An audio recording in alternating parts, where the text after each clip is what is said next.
Hello, everyone, and welcome to the Art of Creation show. I am your host, Rebecca Boswell, and also your coach for empowered living and different possibilities to explore. Today on the Art of Creation show, we're going to be looking at how choice creates, and some of those different possibilities for creating a life and a living that can actually work for you, whatever that is. And today's guest has agreed to talk with us on a very juicy topic. Trina Rice, she is an occupational therapist, and she is also the founder of Harmony Therapeutics, LLC. And she works with people of all ages in the areas of autism, ADD, ADHD, OCD, all the letters. Hello to everyone. All the letters. Hello to everyone who's joining us. And so today we're delving into this topic of disabling the label. So disable the label, and really looking at what it is that we can tap into in terms of what's going on with the people who have maybe been given this label, or who are maybe playing with, or maybe even struggling with some of the things that show up around these types of diagnoses. And as always, let's serve up a lot of fish, eat the fish, spit out the bones, and hopefully everyone can come away with some gem or nugget that can help either you yourself watching, or a loved one, someone in your family or community. So Trina, thank you so much for joining us today and talking with us on this topic.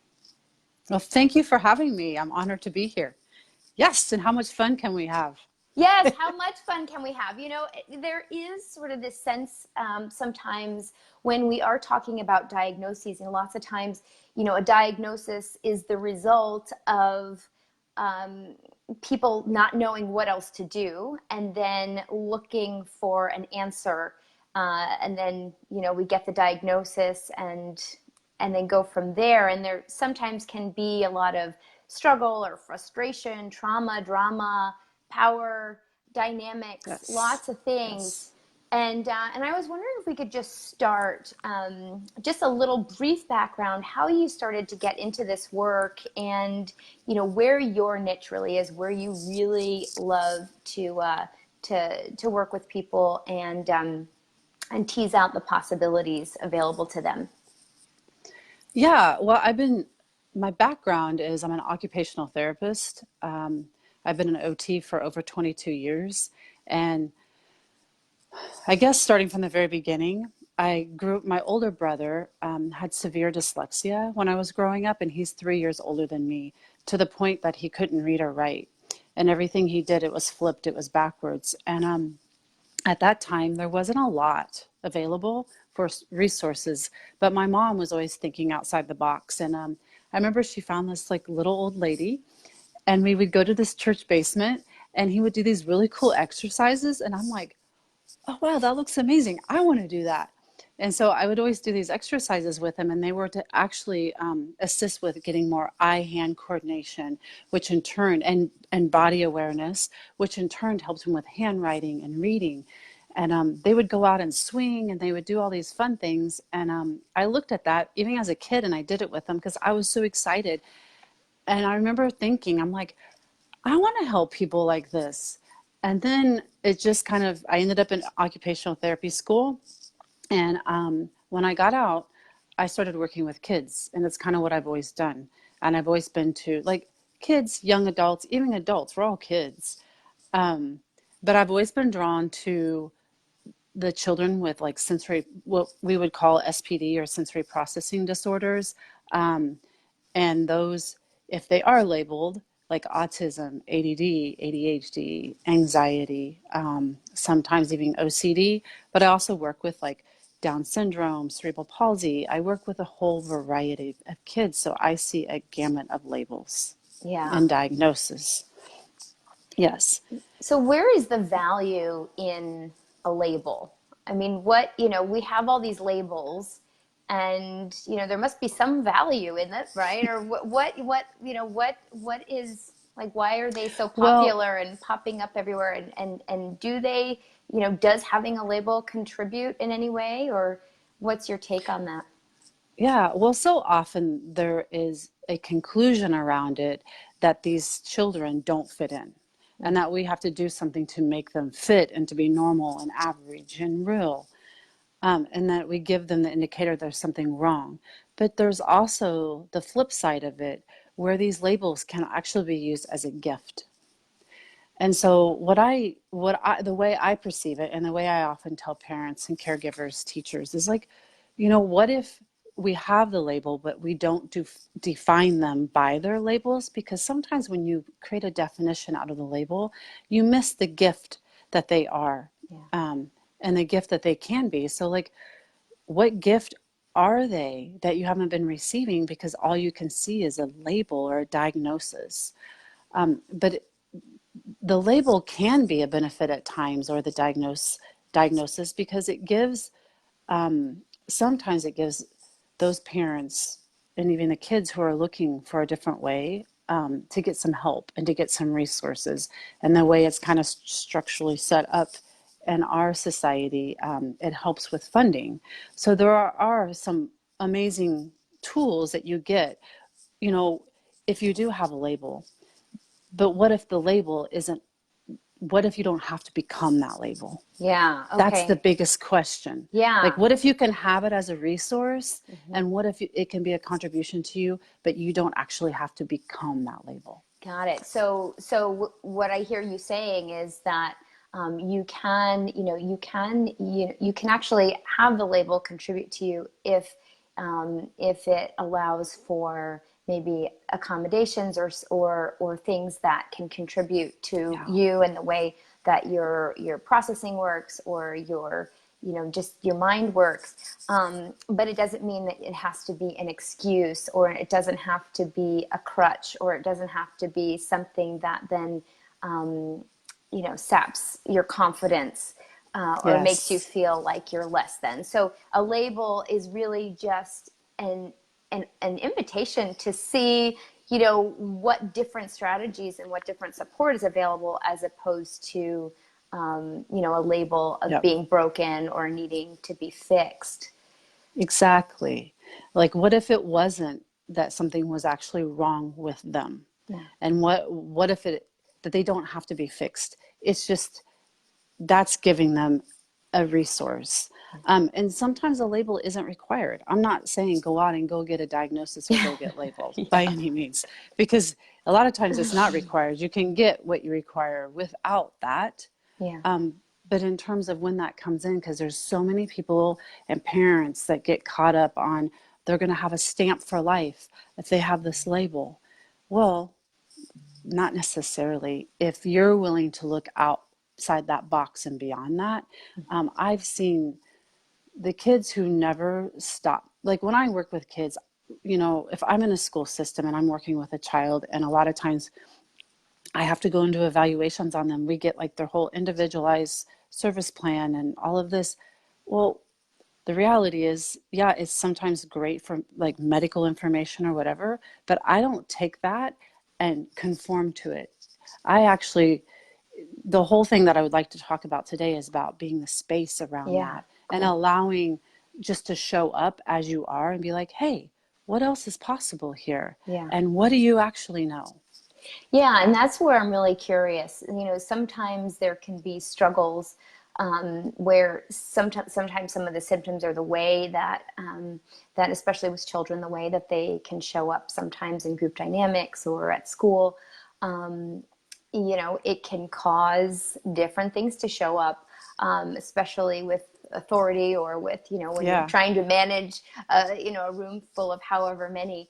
There's sometimes situations where special accommodations are more challenging. But from this place of space, let's start from the caregiver perspective, and then I'd really Okay. love to delve into the child perspective.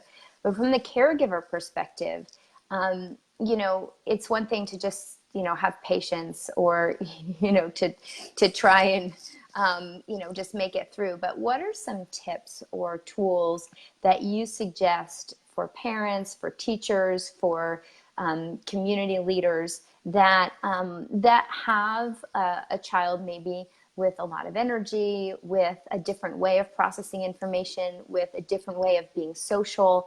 How can they approach these children in a way that continues to foster the child's confidence and help them to grow, and also to grow past maybe whatever they're struggling with that can be a disruption?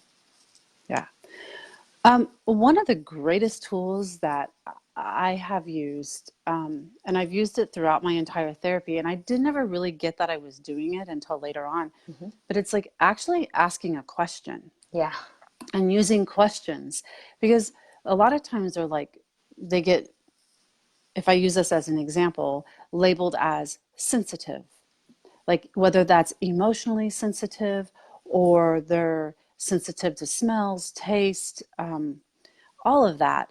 And if you don't ever ask a question, you don't totally know what's going on. So one of my favorite tools to use is, what do you know?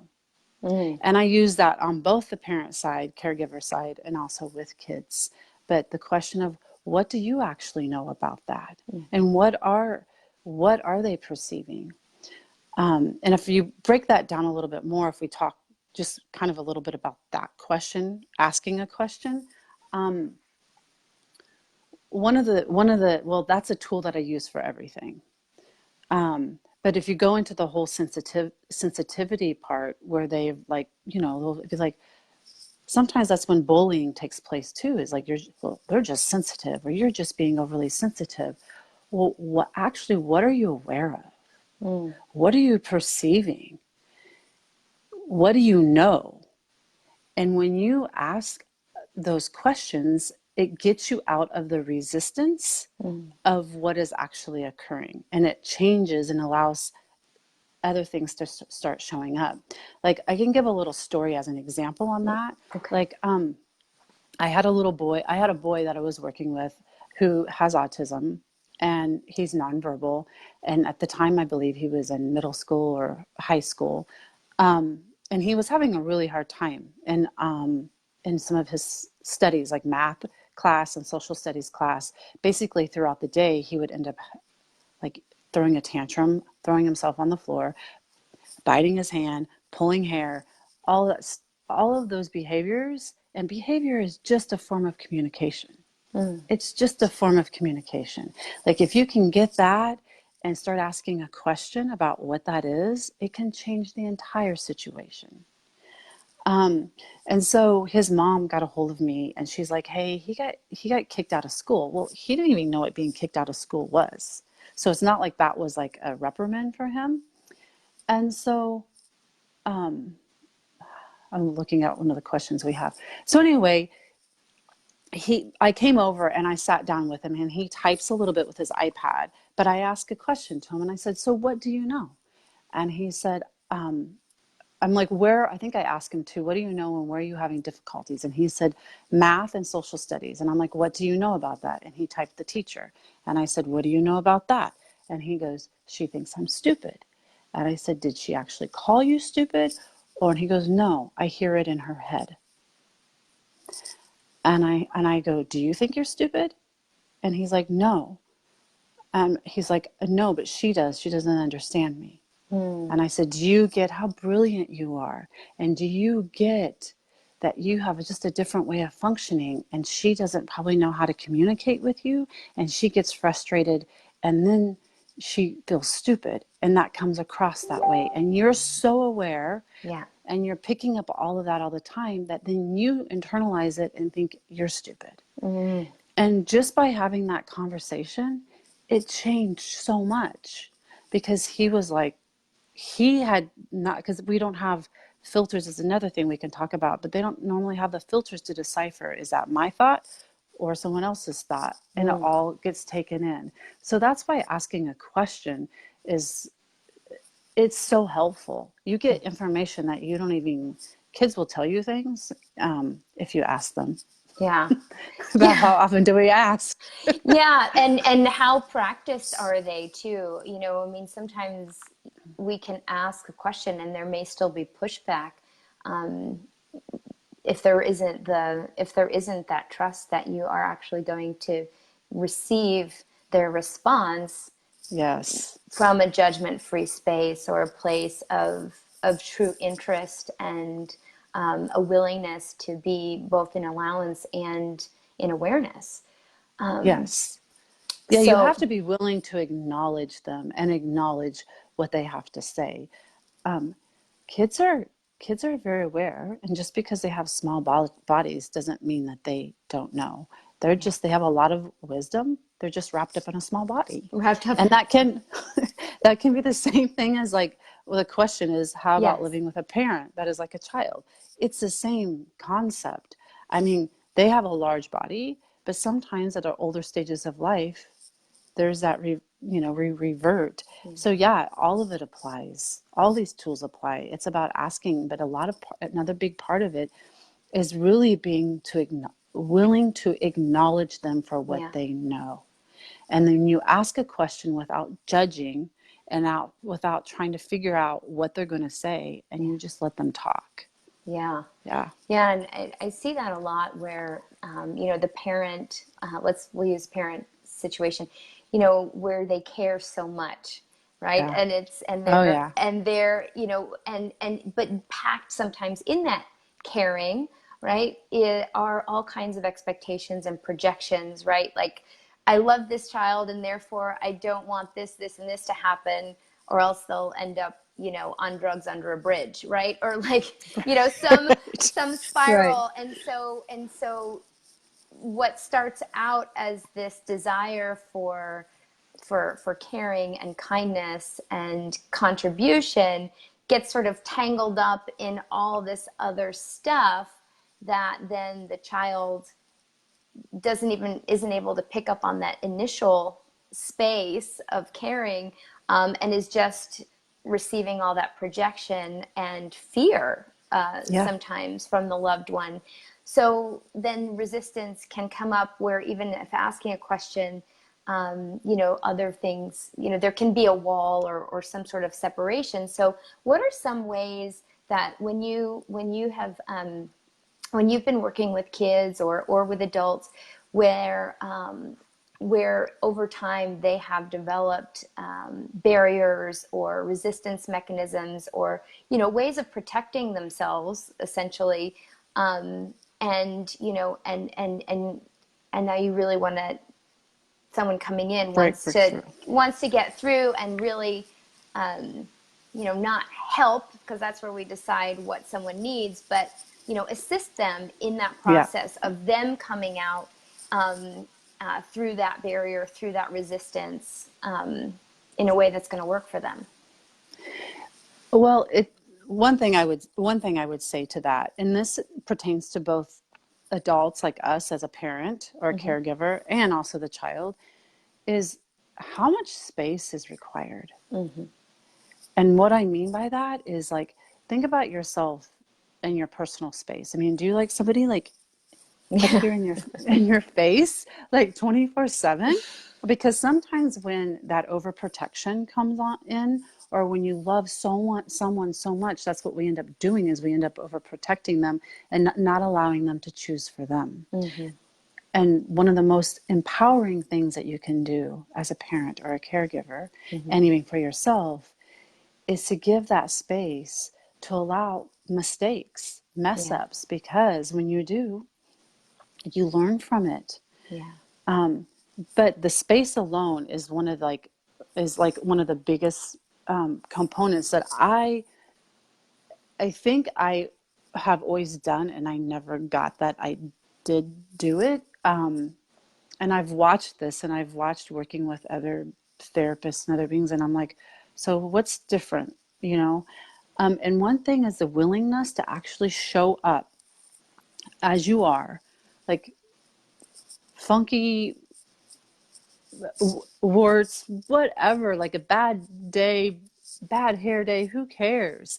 And just show up as you totally are, and be that space with them, and not judging them, and dropping all of your barriers. Because I will tell you, these kids are highly receptive to everything. And so they know, they can walk into a room and know if there's been a fight or an argument or you're having a bad day.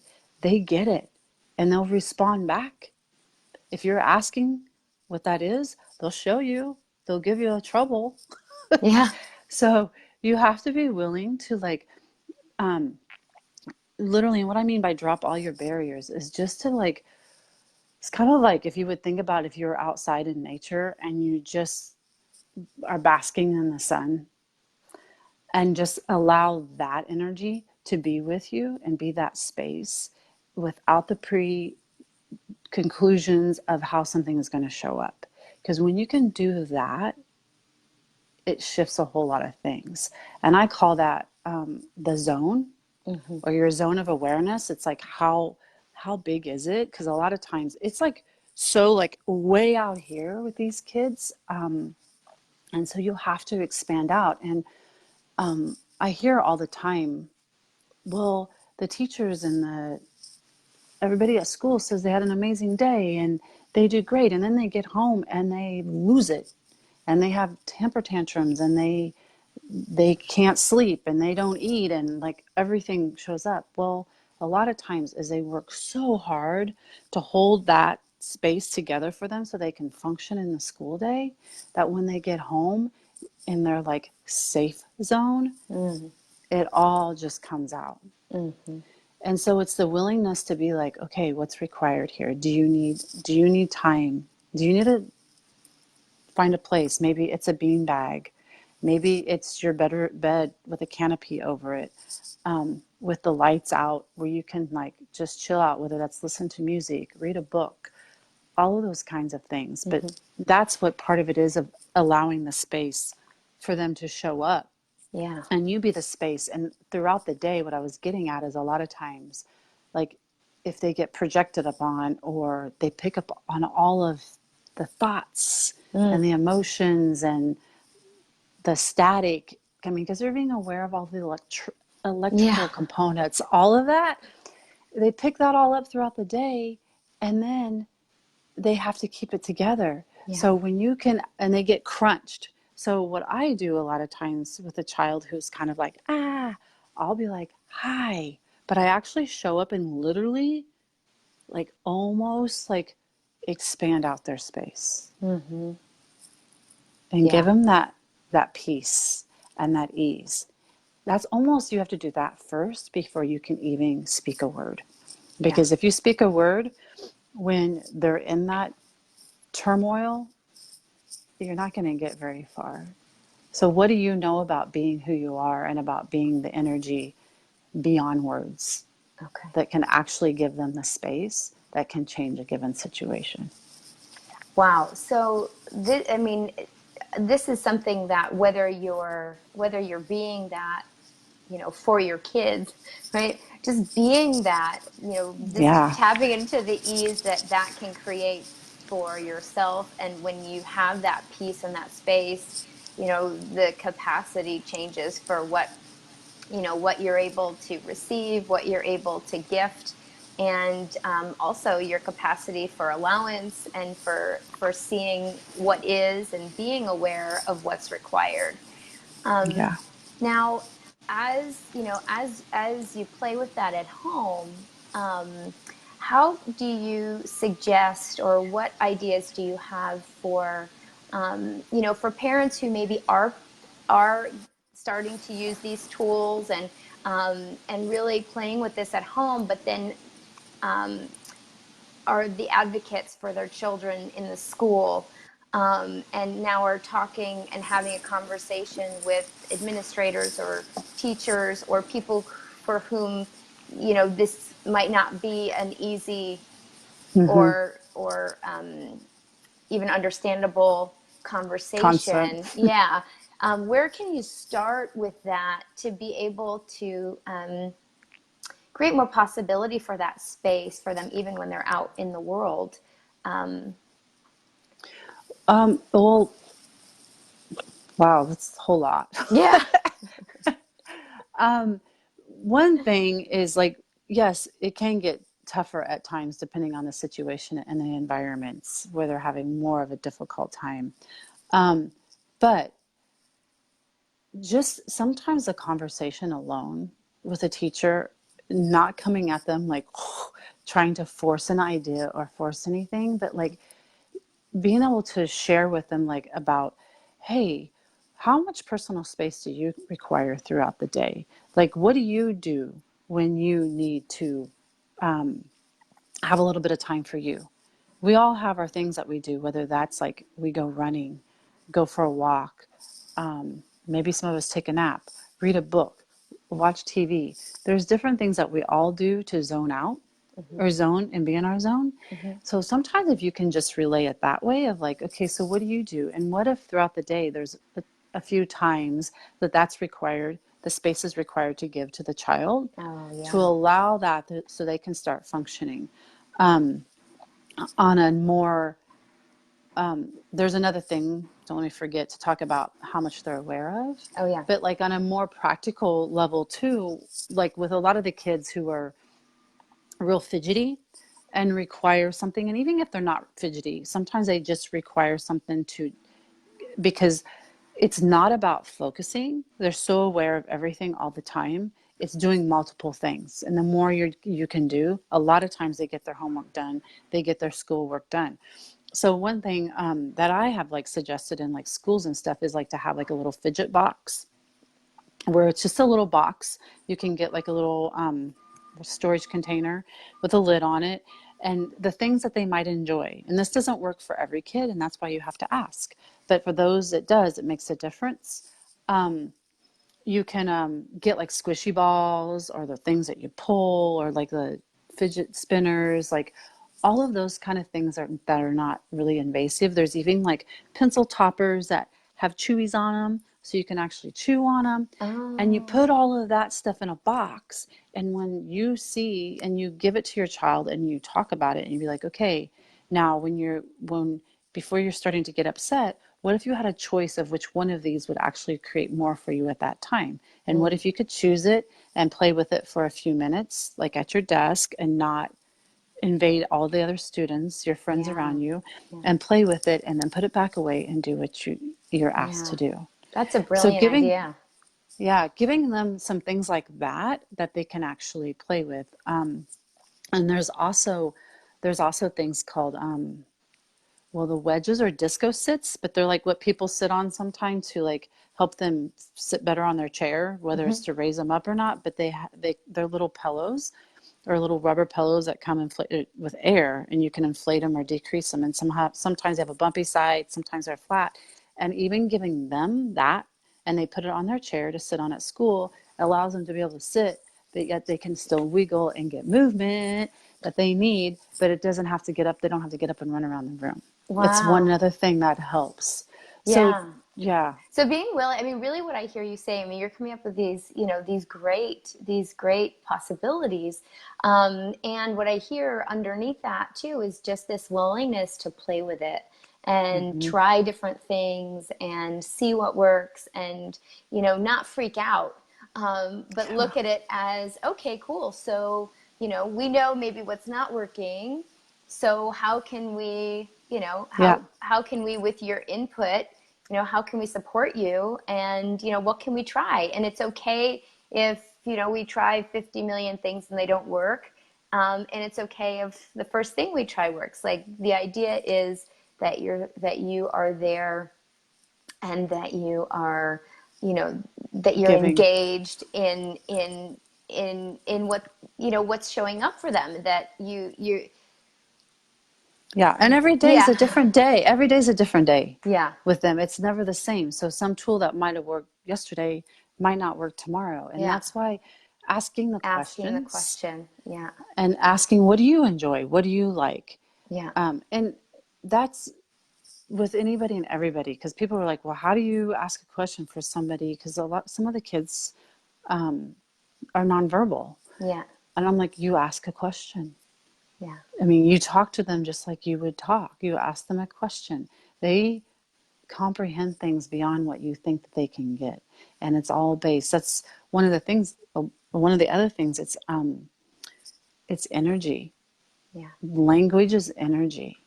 What if it's way beyond the words and it's the energy that you speak? And that's what I'm Yes. talking about when I'm saying being the space. Because Yeah. just like what is your first language? Typically, like as a baby, most parents figure out Yeah. what their baby requires because they have a different cry for getting their diaper changed. They have a different cry for having they need a bottle or need to be fed. A different cry for they want to be held. And you learn that. But how did you learn that? Yeah. You just knew it. By And being you tapped aware. into the being aware. And you tapped into the energy of what they were requiring. And it's really the same kind of thing. Yeah. Yeah. And I can really see too how, with different things, whether it's, what we're talking about here specifically, or really anything in life, if we get so wrapped up in the trauma, the drama, the upset, the fear, the, worry about what's showing up, we contract ourselves to a place where we can't access or hear or see Yeah. or perceive, right, the Yep. subtleties of what is available, that oftentimes can be that little piece that invites us into opening up a Yeah. bigger space. Yeah. Cool. And so you were going to say something else about how aware a lot of these kids are. Yeah. They are super aware. like like a lot of us are that we don't realize we are, but they're like little radio towers. Yeah. And it's like having a radio tower Yeah. and it sends energy signals out. Yeah. They pick up all of that stuff constantly all the time. And it's kind of like another way I've explained it is like having 10 TVs on Yeah. and they're all on a different channel, Yeah. all at a different volume, Yeah. all saying different things, different pictures, and not having a remote Yeah. Wow. to do anything about it, Wow. you Yeah. know? And then getting And not, probably good at like really trying. We were talking before about, this sort of perceived barrier or wall or whatever, but how much of that is actually a developed skill of, learning to tune everything oh, else out yeah. except for what's going on, and maybe if you're in class and you tune into this thing, but the teacher would rather that you've tuned into this other thing, but that's one of the things you've tuned out.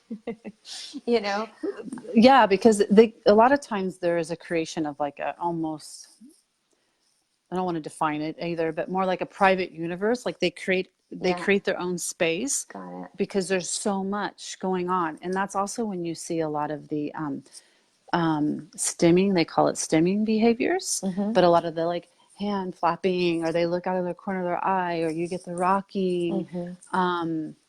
all of that. But that's just because there's so much energy and there's so much going around all the time and going on, and they're aware of all of it, the lights, the sounds, the glare off the floor, Mm. all of it, the feel of the clothes that you got on, the feel of your chair Yeah. you're sitting on.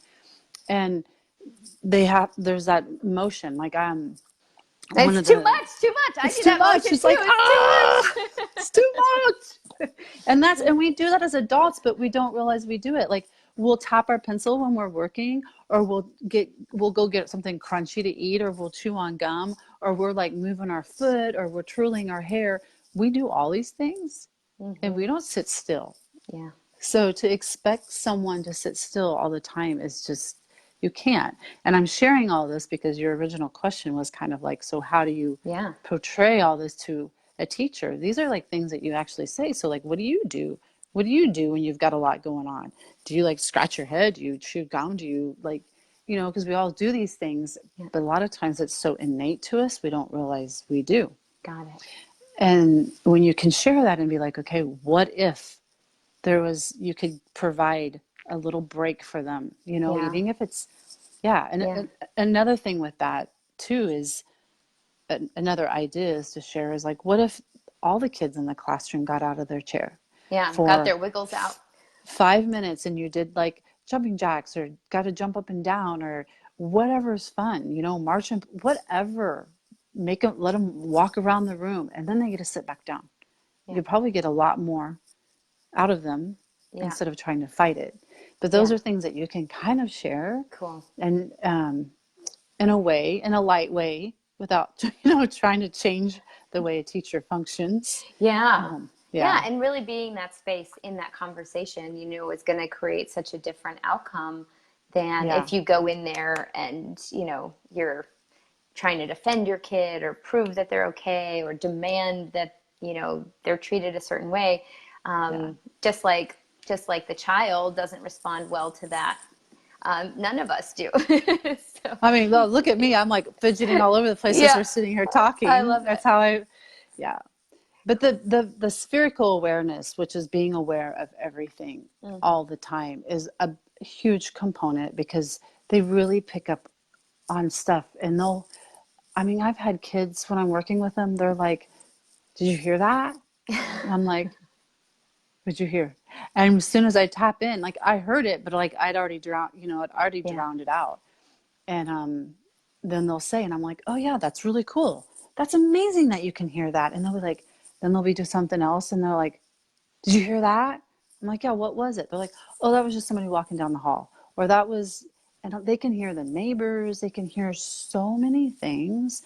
So acknowledging them that is, it's not just hearing, it's sensing, it's feeling it, acknowledging that they are aware of that and not trying to cut it off, because they'll say like, "Hey mom, there's someone at the front door." And you'll be like, "No, there's not." But 5 seconds later, your doorbell will ring. Yeah. I told you. I told you. So Yeah. it's just, it is being aware of that. And we all have that. Yeah. It's those times when, you think about somebody and then the phone rings and it's them. Yeah. Or you, like I mentioned before, you walk into a room and you can feel the tension. You knew that something occurred, like a argument or something. Yeah. That's an awareness. Yeah. Yeah. Or even when you get your, I don't know, with your child, they require something to drink, but they never ask for it. And you just automatically go give it to them, or then you may ask, but somehow you already got the message. Yeah. So it's just tapping into all of those times that you actually were aware. Yeah, and really acknowledging that, and allowing that to be as great, if not greater than, the worries and the managing the projections and the expectations, and tapping into what's true for you and for your child and for your family over how to make it better for everyone else, right? I think sometimes that shows up a lot too, where you're trying to make it good for everyone else, and then everything gets flipped when actually the priority in the family is the child. Yeah. Well, and you also have to take care of yourself. Yes. Yes. Yes. Yes. Yeah. Right. That too. Exactly. Exactly. But one of the tools I was going to share with the spherical awareness of being aware of everything around you all the time. One thing I have done with kids of all ages, and you just have to play with it. It's another thing to play with to see if it works, is I put everything, I'll say, "Okay, so what is bothering you today?" "Well, my sister stole my iPad," or like whatever it all is. I got, somebody made fun of me today at school, whatever all those things are. And you put them all in this like imaginary balloon. You blow it up. And you put all of that stuff in this imaginary balloon. And then you're like, "Okay, do we have it all?" And what we're going to do on the count of 3, we're going to pop it. And all of that stuff is just, it's not even ours. It's not yours. It's just stuff that you have been aware of all day long. So we're going to put in there, and we just go 1, 2, 3, and we pop it. And it does create a change.